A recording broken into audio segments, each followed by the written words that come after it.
You can only change your environment and your circumstances when you start changing yourself. And so the author puts in this book a lot of things that you realize, like, why are you attracted to a narcissist? Why are you attracted to these kind of patterns? Why are you going into these relationships like this? It's because there's like low self-esteem. You're a people pleaser. You're too scared to voice your own opinion, that kind of thing. How do we build us to avoid these relationships? Because you can't change anyone. At the end of the day, the only thing that you can change is yourself.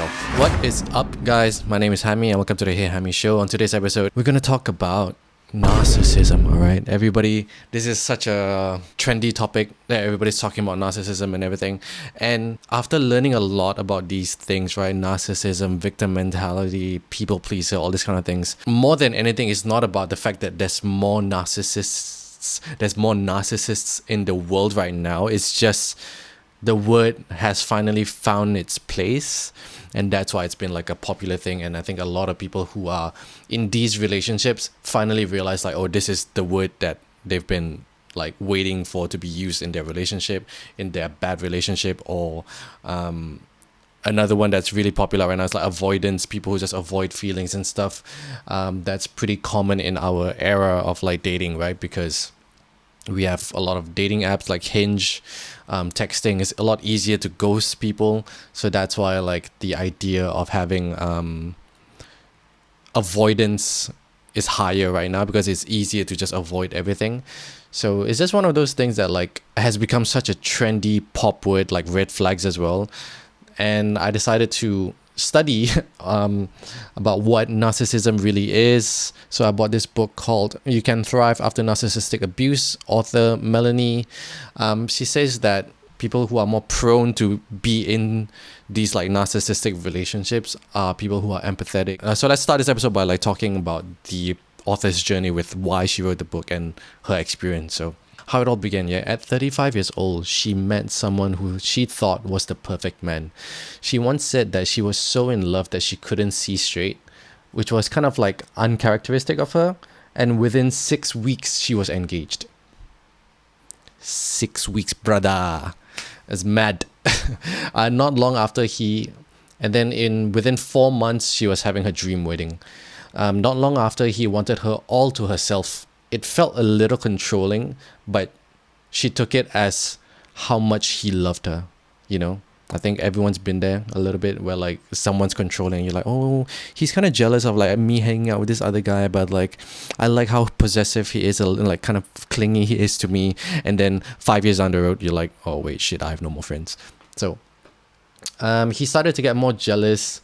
Oh, sorry. She then found out that he got cancer and had to go through chemotherapy. He started getting more jealous and making sure she didn't look at any other man. Months later, though, she found out the whole cancer thing was a hoax, and for him to get sympathy. What the fuck? What the actual fuck, bro? Like, she's 35 as well. I can only assume, she didn't say how old is the guy, but I can only assume he's older or within the range of 35. Like, you're 35, how do you fake this kind of thing? And so much of her alignment of her vision as Prince Charming became criticism and contempt. And that's when the violence started, verbally, physically, and sexually. And she still didn't leave the relationship. They had many ups and downs for years, and she held the notion that she could fix and change this man. Disney, I'm watching you. Now, she went through some insane amount of things, even went to a psychologist that told her to stop seeing him or you'll end up killing yourself. She was 40 years old and lost everything financially, credibility, family and friends, but she still managed to rebuild her life. And the fact that she's writing this book and telling everyone how to see the signs and more towards, I think this book is more towards why she was drawn to that person. Because, and that's the perfect thing, because when I first got this book, I thought I was going into the idea of like, okay, who are narcissists? Like, how do I pay attention? Like, what's the flags? You know? And it doesn't only go to like your romantic relationships, right? It can be your mother, your dad, it can be your best friend, your brother, it can be anyone in your life. So I was trying to pay attention to like, who are the narcissists in my life? Do I have narcissistic people in my life? But the book was more showing that like there's only so much you can do with trying to realize whether someone's a narcissist or not.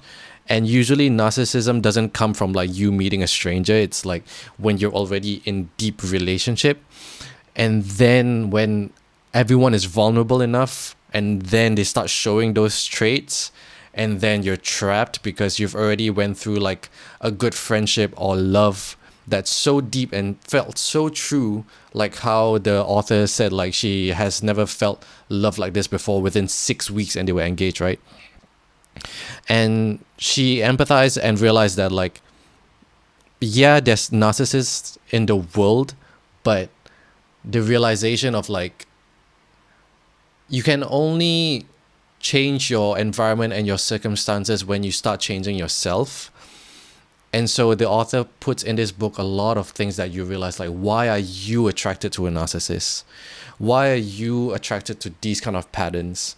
Why are you going into these relationships like this? It's because there's like low self-esteem. You're a people pleaser. You're too scared to voice your own opinion, that kind of thing. And how do we build that? How do we build us to avoid these relationships? Because you can't change anyone.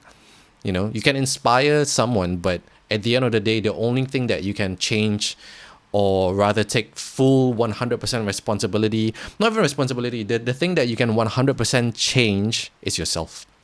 So it was really interesting to read the book. And let's start showing, I'm going to start sharing what I've learned in the book and some notes that I've already put. I'm just going to share with you guys like the points and my stories, and see what you guys can relate to, and see where this episode goes. So chapter 2, yeah, she says how to realize I'm in a narcissistic relationship. If you had an emotionally damaged parent or narcissistic family member, it was never modeled for you what is a complete or whole person. So it's easier for these people to be victims of narcissistic relationship. The author, Melanie's mother, never challenged her father, and he was overseas for work a lot. And her mother was always with a man since she was a teenager, and the author felt worthless if she didn't have a boyfriend. At 19, she broke up and she felt like a failure because she always felt like she was incomplete, and she clung to men for her identity and self-worth. Without their validation, then she wasn't doing good enough. Bro, when I first heard this, like, I had no clue how these things like relate. Do you know what I mean? Like, growing up, I had a lot of, not a lot, but like I've had friends who was basically her, right? But never would I at like 18, 19 years old ever thought like, oh, because they didn't get the right, they were neglected by their parents or whatever it is, and then that was the cause of them being like this. And even the person themselves, like even they themselves probably wouldn't have noticed that they were being like this, because all these things are like sort of subconscious, right? I don't think people do these things like consciously, where they just want a new boyfriend, new girlfriend, and just keep repeating the cycle. And I think it's a huge wake up call for me to like at least start from here with like start with empathy, where if we see people who go through these things, and you see your friend or your best friend going through like a relationship where you know they've been treated badly, but they still stay in that relationship, and you know they deserve more, but their self-esteem isn't high. And I think it's nice to know that, like, okay, let's where I think it's just like asking that question of where is that low self-esteem, low self-worth coming from, rather than like, why are you with him? Like, break up with him, you know? Because as crazy as it sounds, like, even though that guy or girl may be bad for that person, it's like they are the only person in their life giving them that actual like validation that like, oh, you're pretty, you're the best woman possible, but it's just a form of narcissism just to keep them attracted, right?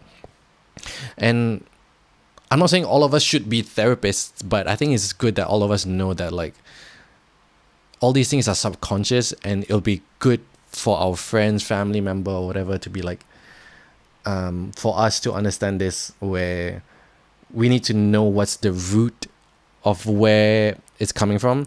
Like, I've definitely had friends who are still going through this, and I think understanding the root of like why do you want validation? Why did you not get, or like where was a time when you didn't get validation and now you like outsourcing it from men? Do you know what I mean? And this is just based on my experience and my friend's experience. Why do you want a love, like a romantic relationship?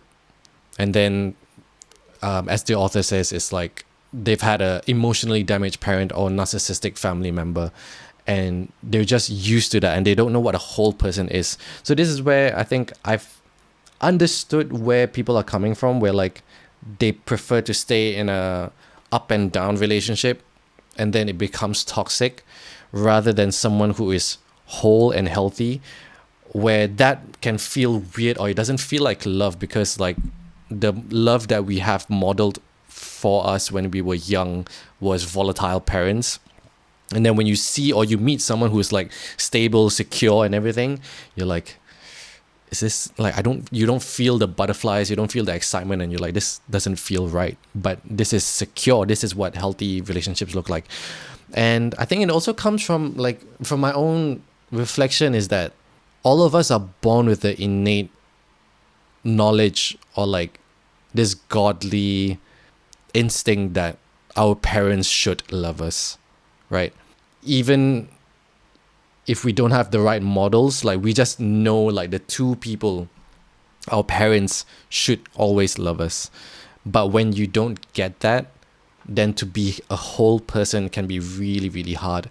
And then we outsource that in a way that's like coming from a external relationship, and then you don't know what is a healthy relationship. Then that's where things can get caught in a cycle, right? Like, so like I was talking to one of my friends about this, where like when you don't have a good model, and then you start getting attention from like a very young age, and then you have low self-worth, you just accept the love, but you ignore all the bad treatment that this person is giving you, because at least you're getting love, right? At least you're getting like validation from this person. So you would rather have these things while the bad treatment of like, I don't know, abuse, narcissism, whatever it is that you have in that relationship. And then if you guys break up or whatever, then this cycle repeats. And when it repeats, man, it's so hard to get out of it, because like love is a drug, as Kesha says it. Your love is my drug. Like love is literally a drug. And I've learned very well that I've also been in that shoe, where I was really, really blind in my love for someone. And it always goes back to my personal belief, is that everything in life is a balance. You need a balance of the feeling of love, the working of love, the thinking with your brain, like, is this person actually good for me? You know, even if you feel like my gut, my instinct, everything about me is telling me like this person is meant to be for me, logically speaking as well, realistically speaking as well, can you actually make it work with this person? Are they actually responsible enough? Or is their family, can you bond well with their family, their background, their stress, all these kind of things? All the logical side comes together. It's like a yin and yang. So I believe in that balance. Balance is always the key to any relationship. So next part of the book, author says that with this knowledge of self-worth and identity with a relationship, the author had a client, Jody. Jody moved interstate to marry and live with her narcissistic partner, who was a builder. After marrying him, she found out that while his men were busy building, he was booking motel rooms and having affairs. And within a 2-week period, 2 separate women surfaced and contacted Jody after she announced who her husband was on Facebook. And previously he had pledged how strong a value monogamy was to him. The craziest part about this is that the narcissist will gaslight you, thinking you are the problem, and you believe it. And that's the crazy part. So let's stop and reflect on that part first. I think that's the hardest part about going through a narcissistic relationship, right? It's like when both of you have such strong love foundation, like, I don't know, maybe you go through like six months to a year of like really strong love bombing, and like everything feels so true. And it is true to a certain extent, right? Like your relationship is very, very true at the start of that whole like excitement, that honeymoon phase. And then when a time comes where like her husband, right, cheats on her with two different women, and then now he's putting her as a problem. I don't know what the how he actually said it, but I can only assume it's like, yeah, it's because you're not like giving me sex these days, or like you're not attracted to me these days. That's why I outsourced women for you. And at that moment, I think when you're so in love, you also start to feel like, oh, it's my fault. Like, I should have given him more attention. Like, it was my fault anyway, so I'm sorry. And then you start, this pattern starts to repeat, and then maybe afterwards, like, both of you start to chemically bond again, and then it repeats again. Then the cheating starts again. That's why it's so hard, right? Like, I think if you're a victim of this treatment, it's like, it's so hard to tell them that this is obviously wrong, because you're so in love and you're so blinded, and the only way that you can make your friend or you realize in that situation is that you have to be like really, really grounded in your values, your self-worth, your self-esteem. Like, do I deserve this treatment? And what's objectively wrong is objectively wrong, right? The act of cheating is wrong, right? It's already his fault. So in no way, even if, yes, like, even if, let's say, the wife, this Jody, right, hasn't been paying attention to her husband, hasn't been satisfying him sexually and all these kind of things, but his act of cheating will never be justified. Both is correct. She didn't give him enough attention, but him cheating is also morally, everything about it is extremely wrong. And yeah, it really starts from anyone who's going into relationships right now. I've realized one thing that I highly recommend everyone to do, all right, is write down some qualities that you want in your partner. And I'm not saying like, I want him to be 6 foot tall, I want him to have this job, I want him to have this. No. I'm talking about values, all right? I'm talking about like, oh, he has to be, for me personally, my first one that I want a trait or quality in my partner in future is someone who has a good outlook in life. So what I mean by that is like, I don't want them to just be like, oh, I'm tired, or I don't know what to do, I just want to chill, I just going with the flow. Like, I want someone who is not necessarily excited for life, but like they see meaning in life, and they have certain goals. And it doesn't have to be like insane goal, like, oh my God, I want to be the CEO, I want to be the fine bitch, or whatever that you want. Like, it's nothing like that. It's just simply, oh, I want to, even if it's basic, like, even if you want, like, I want to work a solid, stable 9 to 5, raise children, and be content with my husband and live life like that. Perfect. As long as they have like steps to that, and they have a good outlook on life, I think that's one of the main qualities that I want in my partner. And there's something very profound about this, because like, now every time I start talking to, I don't know, maybe a stranger or someone I find attractive outside, and no matter how attractive they are to me, when the day that I solidified this mindset and this quality that I want, I realize no matter how attractive they are to me, I will not be with them, because I've already set that quality in them that I want in a partner. And you'll be surprised with the amount of people you say no to, or not even say no to, but like the people that you used to be attracted to, and be like, oh my God, I want to go for this person. I have a crush on this person, whatever it is.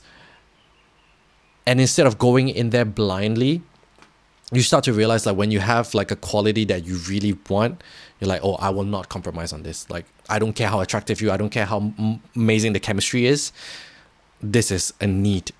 And it really shifted my mind with how I'm looking at people right now, because I learned this in a book, Awaken the Giant by Tony Robbins, because he recommends you to write down, like, without thinking, just write down what you want in life, what you want in your partner, what you want in your dream house, those things. And it's a really good start, especially if you've been in like a lot of toxic relationships, or relationships that started well but went off track. And yeah, it's a good place to start. And again, like I said, it's not about things that you're going to tick in a box, like he has this job, he has this, he has stable income. Actually, stable income could be a good quality. Like, I want someone who is stable. Yeah, emotionally and financially stable. I think that's a good one. And because it can really set you up to be like, okay, cool, we have had like a good 1-2 dates, but you will never allow yourself to fall too deep until you really understand, like, okay, like, let me know a little bit about your finances. And all these people saying like, oh, like, what, you shouldn't ask people your finances, all these kind of things. Like, bro, you're gonna marry this person one day, like, just ask. All right, that's a nice way to put it. Okay, maybe not on the first date when you just met the person, obviously, but after a while you can, like, just ask all these questions. There's a book called 101 Questions to Ask Before You Get Engaged. 100% I recommend everyone to take that book. And if someone has read that book and they don't want to answer the questions, that's the biggest red flag ever, because it goes into like, before you get engaged, not even married, they're like asking like, what's your family, what's your childhood like, what do you have any debt, what's your history with your relationship, what's your goals, what's your values, all these things. So what I've realized with that is like, it's good to start from yourself and have some standards, and never back down from that standard. And trust me, like, you'll start to find a better partner from there. All right, so going back to the book, with the low self-worth that the author says, unconsciously they would rather play it safe and not rock the boat to be nice. Then they start to be connected with they start to not be connected with their intuition, not knowing how to set boundaries. They rather bury their gut feeling and make excuses for how they were feeling, even when the red flags start to come out, and they just think everything will be okay one day, you know. And this can be so confusing, including for myself, like, because once you're in love, and I've realized this, is like, it's not even just about romantic relationship, right? Like, once you're in love, for example, you have an amazing brother, parent, friend, and you are in love, right? You love them. There's a lot of red flags that like you excuse, even from your friends, right? Like, let's say I have, I don't know why this is at the top of my head, all right? I remember the story about Ted Bundy, all right? He's a guy who has killed a lot of girls back in the day. But if that was my son, yeah, just like how even in the show, Ted Bundy's dad is like, they can always see the good in him, and they always will try to protect him, or hope that he changes. I think that's perfectly normal when you're in love. Like, people say like, oh, you can't change them, all this kind of thing. But I think when you're in love, it's natural to always see the good in them, and you've seen the good in them, and you want them to come to this goodness, right? But behavior is a language, and I would never know if I find out in future where my son treats women horribly, or like murders women like that, whether I would just be like, put him into jail, you know, like doing the right thing, because it's such a confliction. Is that even a word? It's such a conflicting thing in your brain, where like, this is the love of your life, but their behaviors are showing something that's so evil that you're like, is this really them? Like, can I still love them? Like, there's so many emotions that go through, and your brain just starts to be like, you know what? I'll just take the red flags, and it's easier to stay like this anyway, rather than having that hard conversation, right? And I can only assume for this person, Jody, is like, rather than going through that hard conversation, it's like going through a divorce, where now you have to like file for the papers, and then you have to hire lawyers, and then you have to split the money. And what if she doesn't have that much money, and if they have kids? It's easier to stay in the relationship than it is to actually go through the end of the relationship, right? But when you're in such a situation like this, it's like, what other choice can you have, you know? And I empathize with so many people out there who's going through this right now, or who went through it back then, because it leaves such a big scar. And the only way, as the author says, she has her own healing thing that she has in the book, is to start building the trust in yourself and start working on yourself to then find the right partner. Because it starts from you, right? It starts from your mindset with how you think and everything. So the author says, when you are no longer dependent on someone else for your love or happiness, Why would you settle for anything less than a partner who loves you unconditionally and who wants to see you thrive in every aspect of your life? So the author puts this prayer thing, which I want to relate it back to my religion. We call it Salat Tahajjud, which is like a prayer during the day where we can do like, we just say what we're going through, what we want in life. And it essentially is, the prayer is, God, I leave it up to you in your serenity that if this thing is meant for me and it is good for me, give me all your blessings and grant me more of it. But if it is bad for me, and even if I don't know it's bad for me, please take it out of my life. And I trust you, God. And the belief that we have in Islam is that once you do the prayer sincerely in your heart, whatever that comes next, right? Whatever actions that you start to take afterwards, even if you break up or whatever, we have this belief that like your prayers has already been answered. And usually it's the most painful thing ever if you're like, especially in a relationship where like if you're going through, I'm talking specifically about this like narcissistic relationship, right? If it was Jody, it would have probably been like going towards the divorce side of it after the prayer. And it's going to be painful, man. It's going to be so painful. It's like ripping that band-aid, like we're done. Like we have to actually start doing the surgery right now.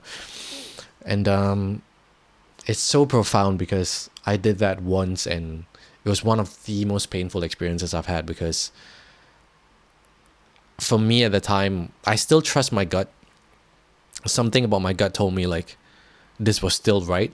But after I did my prayer, everything went the opposite way. And I was like, God, I trust you. Like, I've sincerely prayed my heart out for almost the whole week.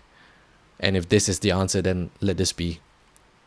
And there's something so profound about that when you start to actually think inwards instead of trying to fix what's external, you know? Because it's so much easier to fix the external when it's there and you feel like it's so much harder to actually work on yourself and on the internal things, you know? Be it mentally, physically, or anything that's internal is always the harder part about life. It's always the hardest part. Okay, so I don't know which part of this, I don't know which part of the book this is at, because I just basically looked at all my highlights on my Kindle.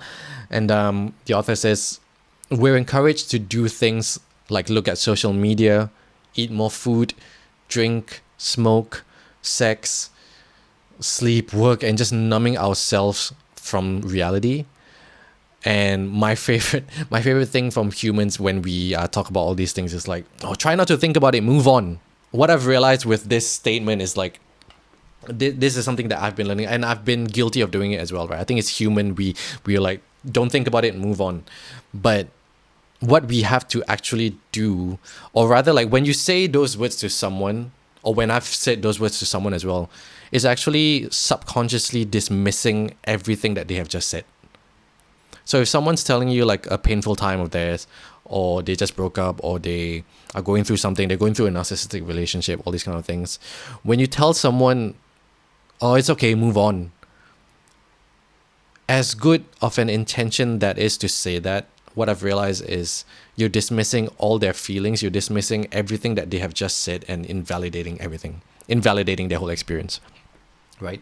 And when I say validating someone, I don't mean like, oh, poor you, it's okay.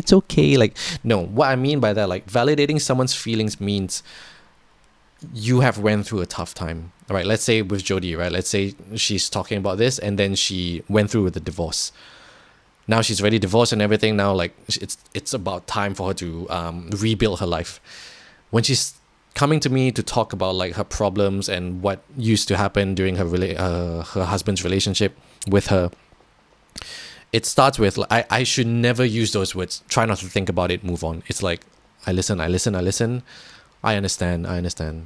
That must have been really tough for you.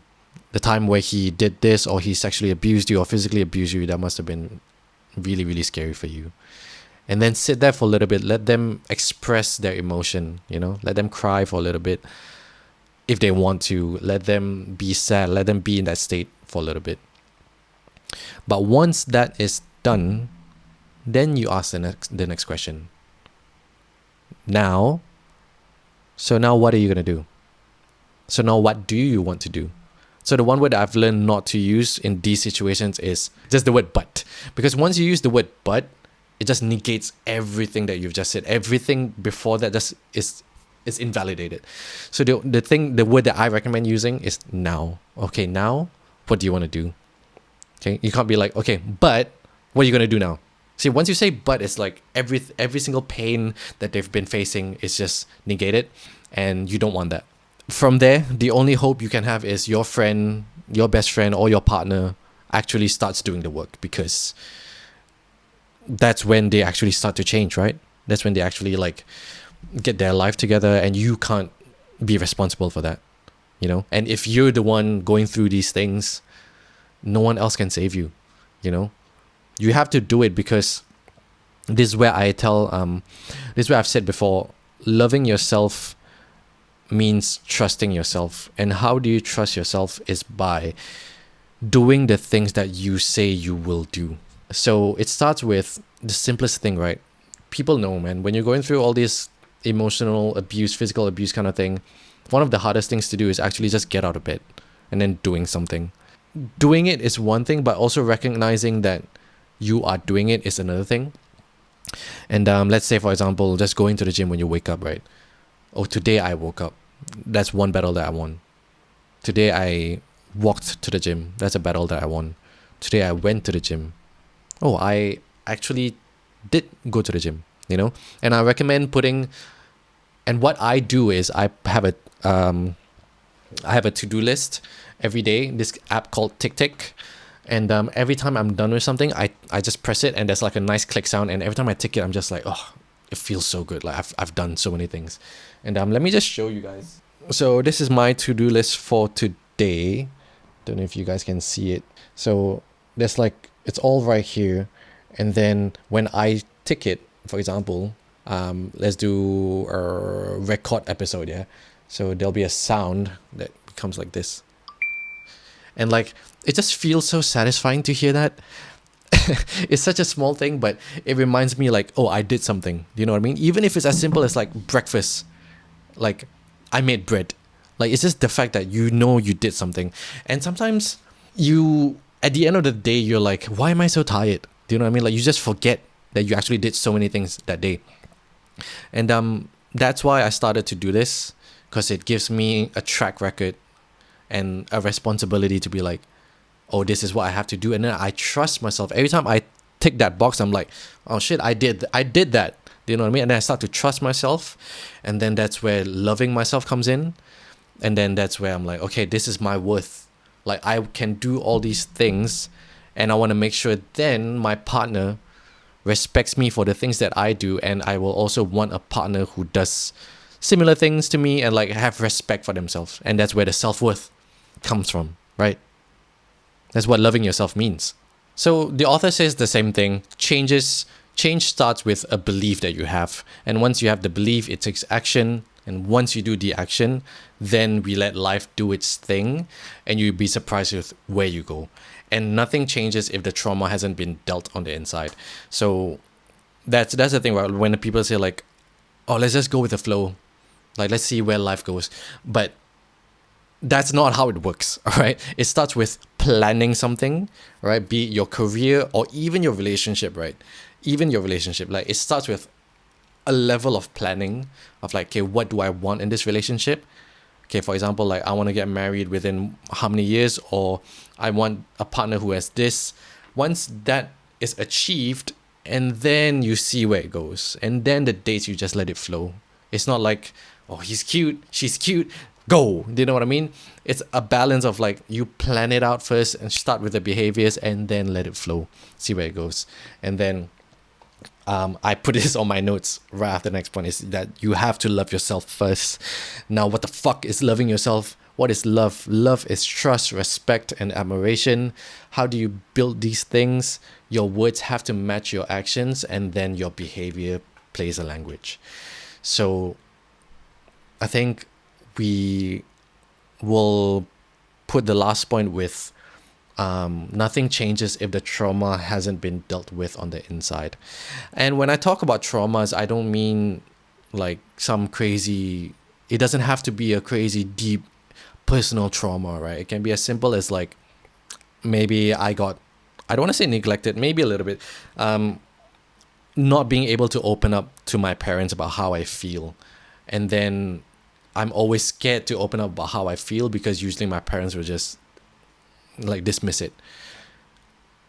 And thank God I broke out of that trauma of like not being able to speak up about my feelings. I don't know where I got the ability to break out of it, or maybe it was just subconscious of me, or maybe learning from Western culture to talk about my feelings.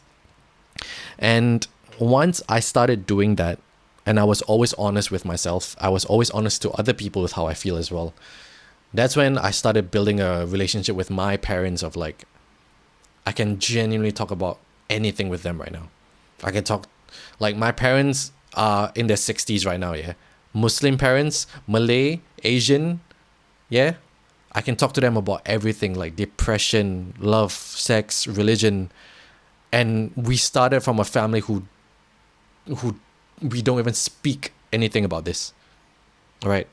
And it started from, in no way am I bragging, but it started from me because I was going through the mental problems, and then we had to address certain issues. And I was so happy that, well, I'm so happy right now that I did talk to them about all these things. And even when I started to go to therapy, I instantly told them like, I'm going to therapy, like with confidence. And then they were like, I can see they were a bit worried, obviously, as parents, but it starts from there, and they're curious. Then they get curious. Like it's, the thing that I love about emotions or feelings right now is always, or rather, like how do you validate someone's emotions? Is always come to emotions with curiosity rather than judgment. Anytime someone's feeling even the craziest emotions, unless it's really extreme where it's like, I want to kill someone or whatever. Okay, I don't know which psychopath. That's psychopathic, all right? But anyone who's going through emotions, I think it's starting from a place of curiosity. And that's something that I've built a culture among my family, alhamdulillah, to be like, look, this is how I feel. I need to work on it. I know I have to work on it. But just you guys hearing me out and like listening and not judging me, I think that's what I need. It takes a lot of self-realization and self-awareness, reflection on my part to be able to talk to my parents about that. And it starts from you, all these childhood traumas, pains that you've been hanging on to. If you're always trying to get your life to be in a better state for yourself through external validation, like the author has said, through Netflix, drugs, alcohol, all these external validation, right? You will never reach a point of happiness. You will never reach a point where you get what you deserve as well. Because I genuinely believe everyone deserves the best in their life, be it whatever it is. And it always has to start with looking deep inside, like, okay, why am I lazy? Why am I scared of this person? Why am I not getting the relationship that I want? Why am I not getting the career that I want? Is it because I'm lazy? Why am I lazy? Is it because I'm scared of change? Why am I scared of change? Do I feel like I don't deserve a better job? Do I feel like I don't deserve that man who's like stable and secure, and I would rather have red flags in my life? It's all very, very scary questions to ask yourself. And the final part with this book is the question that I want to leave everyone with. Life is about choices, right? No matter who you are, it's still a choice. And it's up to you to choose between a lifetime of instant gratification and always feeling depressed, like you're never good enough, and forever sad no matter how many external things you have, be it drugs, alcohol, relationships, sex, social media. Or do you want to take a 12-month break or 12-month work on yourself for a lifetime of happiness? It's your choice. You can live a lifetime of instant gratification, but you will always feel hollow and choose the wrong choices down your life. Or you can spend 12 months of pain, of internal reflection, to get a lifetime of true internal happiness that will then reflect in your external happiness with all the things that will surround you afterwards. Because it all starts from there. Whoever is happy out there, genuinely happy with their external environments and everything, they're all happy from their inside first and then the outside. So what's a 12-month work schedule, man? 12 months, a year of just working hard for a lifetime of happiness, it's literally a blink of an eye. But it's your choice. At the end of the day, it is your choice. So I'm going to leave you guys with that choice of question for this episode. I hope you guys enjoy it. If there was anything that I said wrong or offended you guys, I'm sorry. I'm a flawed human being, and any good will come from God, and He is the greatest. And I wish all of you a good day ahead. Take care of yourselves. Peace.